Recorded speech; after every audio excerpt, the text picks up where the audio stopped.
Okay,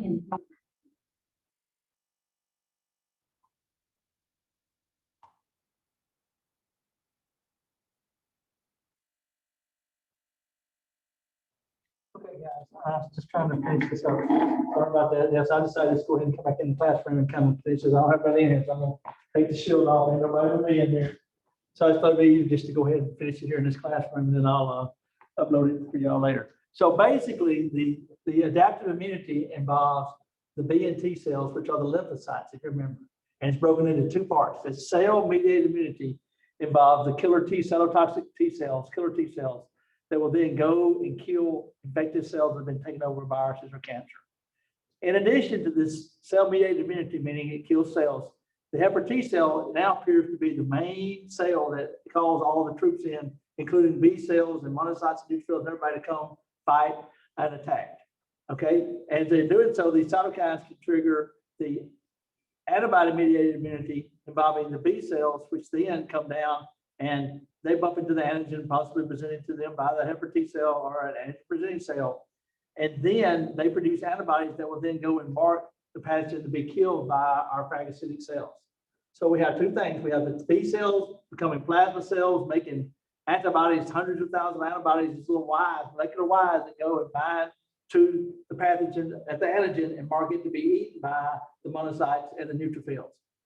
And then we have cellular immunity involving the T cells killing cells and cancers taken over by cells taken over by cancer or by viruses, and the helper T cell being one of the T cells that is the modulator of the entire immune response, which is super important. Okay, now this next slide is just talking about how the antibodies, it's very interesting, understood. It appears like the undifferentiated B cells can bind to any combination of the 9 elements found in our universe. Okay, so basically you can make an antibody, it appears through clonal selection theory, to bind to any chemical compound expressed on the surface of a cell in the form of this antigen. So it's the antigen that triggers the B cells to make the antibodies, right? And that antigen sometimes is presented by a helper T cell or an antigen-presenting cell, or they can just bump into a pathogen with an antigen and then make the plasma cells, and then more importantly, after they get it, then they make memory cells that, sorry about that, memory cells. I'm trying to draw on this. It's not letting me draw. Thank you. Give me a pen.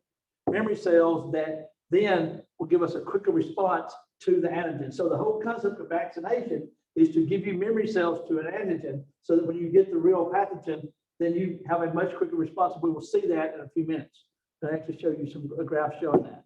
Okay, so here is the virgin undifferentiated B cell here having an antigen presented by a helper T cell possibly, then it divides into plasma cells that make millions, thousands of these antibodies that will only bind to that antigen, and then making the memory cells that then give us a quicker response the next time it comes along. So very cool concept for these B cells making these memory cells. We've been pulling these out of the body for about since the 70s and making what the next slide is going to be talking about, these monoclonal antibodies. And these, in just a minute, we'll talk about it.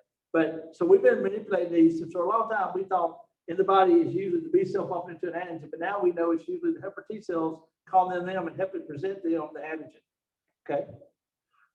These antibodies come in 5 flavors. IgG is the main one. That's the main IgG in the blood. IgA is found in the tears and in milk, memory milk to the baby, and saliva. So there is some antibodies given to babies breastfeeding, and the tears prevent eye infections, and the antibodies in the saliva prevent yeast and fungal infections in the throat and bacterial infections in the mouth and throat. IgM is what was the first antibody produced, also indicates infection, and it is 5 of these stuck together. It's a big one. I think it's also involved in the blood coagulation problem. When you have a blood transfusion problems.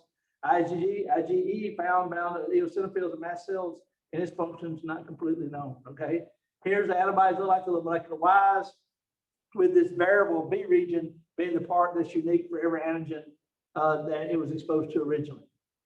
Okay, I was touching this earlier. These are where undifferentiated, quote, virgin B cells are pulled out of the body and exposed to a particular antigen. Then they make plasma cells and memory cells that make antibodies, plasma cells that make antibodies to that. And then they would just stick on some chemotherapy, for example, to it. And then you have a cruise missile to go to the cancer, release chemotherapy. This is also the way we look.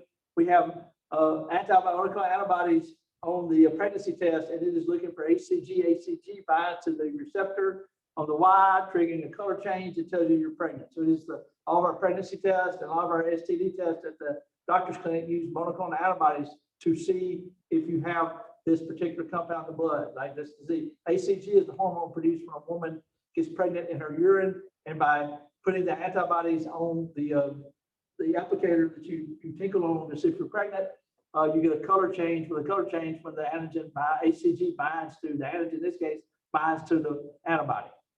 Okay, it's a very common. Look at that. First monoclonal antibody approved in '86 for drug delivery.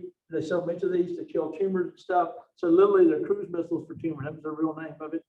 Then he talks about T cell mediated immunity. And one of the more interesting things here is that every cell in your body has this MHC complex, and that's the markers on your cell membrane that tell the cell that you're disrupting. And so these T cells will recognize like cells, and then they will go crazy. For example, B cells go crazy when they see something that has a marker different than your MHC markers. But when we first started figuring out T cell activation, one of the things that's really crazy about this, we're going to see in just a second, is there's several forms of it. There are memory T cells, there are killer T cells, cytotoxic T cells, and then of course the helper T cell that modulates both B and T cell activity. But unlike the B cell, which can bump into that antigen on its own, the T cell has to have the antigen presented to it by what's called an antigen presenting cell. So in this case, it's usually a macrophage that eats the bacterium, pulls the marker off, puts it next to its marker, and it presents that to an undifferentiated B cell or T cell that then becomes a helper T cell with memory cells, and et cetera, et cetera. So the antigen presenting cell has to present the antigen to the undifferentiated, quote, virgin helper T cell. And that's pretty wild. There it is, showing it to you there, more of that. HIV destroys helper T cells, and they have a real good commentary here about this. These are some diseases that people have with AIDS. Once their immune system's knocked out, they can't call normal immune response. They have this Kaposi sarcoma, skin cancer, shingles, yeast infections in the mouth, and pneumonia is usually what kills them. Here's a cool graph. I hadn't seen this before, but this is the blue one here is helper T cells. You should have 1,100 per cubic milliliter of blood. Once you get AIDS, it starts to kill them. And then look at the red one is HIV count crashes due to immune system activity, but it slowly knocks out your immune system. So you get to here, you have problems. And then we're said to have AIDS at this point right here, when you no longer have enough of these, you no longer have enough helper T cells to actually defend your body. And then the HIV count keeps going up, and then you can give that to your lover there if you give them your share of needles or whatever with blood. So giving them anytime in that whole phase, you can give somebody HIV. And in category C is full-blown AIDS, and then they end up succumbing to some secondary infection. Of course, we have a treatment now that can sustain their life, these HIV cocktails. Cytokines, remember, are chemicals made by any of the B and T cells that will trigger others to come in and defend and fight, including TNF is a tumor necrosis factor, really big one produced by macrophages that help destroy cancer cells. And then we talked about active immunity is when you have memory cells to it. So when we give you a vaccine, we're giving you an antigen that will trigger your body to make antibodies and make memory cells so that when you get the real pathogen, then you will then knock it out. And let me show you what I mean by that, okay? Here is a graph, and actually, don't worry about that. Here's a graph. When you get chickenpox the first time or a virus, it takes about 60 days to get enough antibodies to knock it out. Like maybe day 30, you're knocking it out. When you have memory cells, second exposure, within 30 days, you have 3 or 4 times the level of antibodies. And that's why you don't get chickenpox twice, and that's why vaccines work. The word vaccine actually comes from the word, Edward Jenner is the father of immunology, and he was the gentleman who figured out that women who were milkmaids back in the 1800s did get smallpox, and they developed the thing we now call cowpox. And he took the cowpox,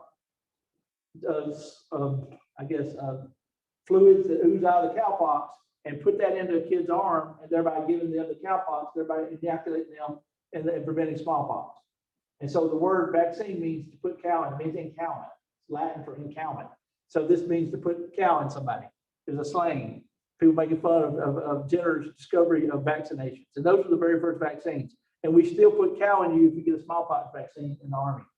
So they put the cowpox in, then you get memory cells so that you get this fast second response when you really do get smallpox. or in the case of the COVID, you have plenty of memory cells. And so in that second booster shot sometimes gets it even higher. So you have a quicker response the second time, meaning when you get the real COVID. So the whole concept of vaccination is to get you memory cells so that you can have a rapid response and kick these pathogens in the butt when you get them. A passive immunity would be giving somebody antibody shots or breastfeeding. As long as you're breastfeeding, you get the antibodies in the milk, right? And we actually use these to treat things like some rabies, botulism, snake bites. They give you a lot of the antigens, but you don't get memory cells. Only active immunity would you get the memory cells. There's got a couple things about hypersensitivity, right? Allergies, right? Anaphylactic shock. Here's a severe combined immunity. These are the little bubble babies that are born with no immune system, right? Really bad news. Allergies, hypersensitivity to substances that really do not harm the body.